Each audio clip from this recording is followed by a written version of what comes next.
तो hello guys and welcome back once again in logical funda with a new interesting and exciting video. और आज के इस video में हम जानेंगे आईक्यू यानी इंटेलिजेंस कोटेंट के बारे में। आईक्यू क्या होता है, आईक्यू कैसे कैलकुलेट किया जाता है and the most important thing कि क्या हाई आईक्यू की वजह से हम अपने लाइफ में सक्सेसफुल हो सकते हैं। सो सब कुछ जानने के लिए देखते रहिए इस वीडियो को लास्ट तक। And now let's begin with the video. Well guys, basically IQ human brain के इंटेलिजेंस को मेजर करने का एक तरीका है जिसे कुछ टेस्ट और सब टेस्ट के बेसिस पे मेजर किया जाता है। खैर वीडियो में आगे हम इस बारे में डिस्कस करेंगे। आईक्यू इस वर्ड का सबसे पहले जिक्र किया था विलियम स्टर्न ने, जो एक जर्मन साइकोलॉजिस्ट और फिलोसोफर थे। लेकिन विलियम ने जो फॉर्मूला दिया था आईक्यू मेजर करने का, उसको आगे जाके एक अमेरिकन साइकोलॉजिस्ट लेवी स्टर्मन ने मॉडिफाई किया और वर्ल्ड वार फर्स्ट के दौरान एक बहुत बड़े लेवल पे उन्होंने यूएस के 1.7 मिलियन सोल्जर्स की आईक्यू टेस्टिंग करी, क्योंकि उस वक्त टर्मन सर्व कर रहे थे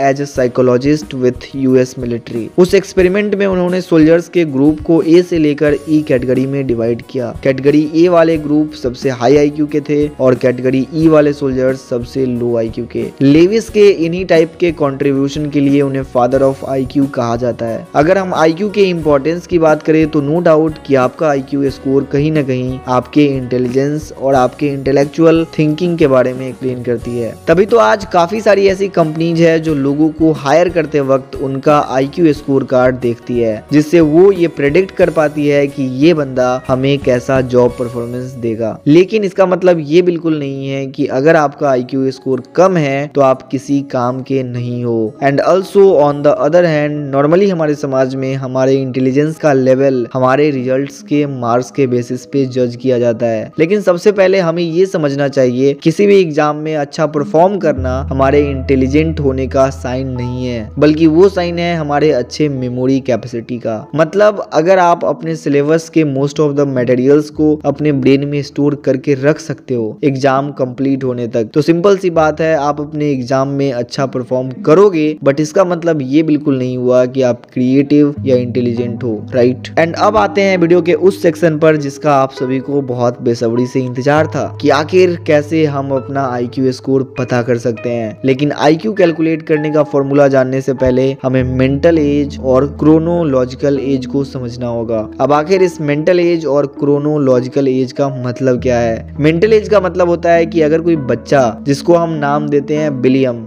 10 साल का है और अगर वो एबल है उन सभी कामों को करने में जो 10 साल के बच्चे आसानी से कर पाते हैं, तो उसका मेंटल एज हो जाएगा 10। एंड सपोज 2 साल बाद यानी कि 12 साल की उम्र में विलियम इतना एबल हो जाता है कि वो उन सारे कामों को कर पा रहा है जो कि 15 साल के बच्चे करते हैं, तो उस कंडीशन में उसका मेंटल एज हो जाएगा 15। सो मेंटल एज मतलब किसी इंसान की दिमाग की उम्र क्या है और वो एज उसका रियल एज से कम या ज्यादा हो सकता है। और क्रोनोलॉजिकल एज का मतलब होता है आपका रियल एज। मतलब अगर आपका जन्म 1 जनवरी 2010 को हुआ है तो 1 जनवरी 2020 को आपका क्रोनोलॉजिकल एज होगा 10। अगर आपको ये दोनों चीजें क्लियर हो गई तो आइए जानते हैं फॉर्मूले के बारे में।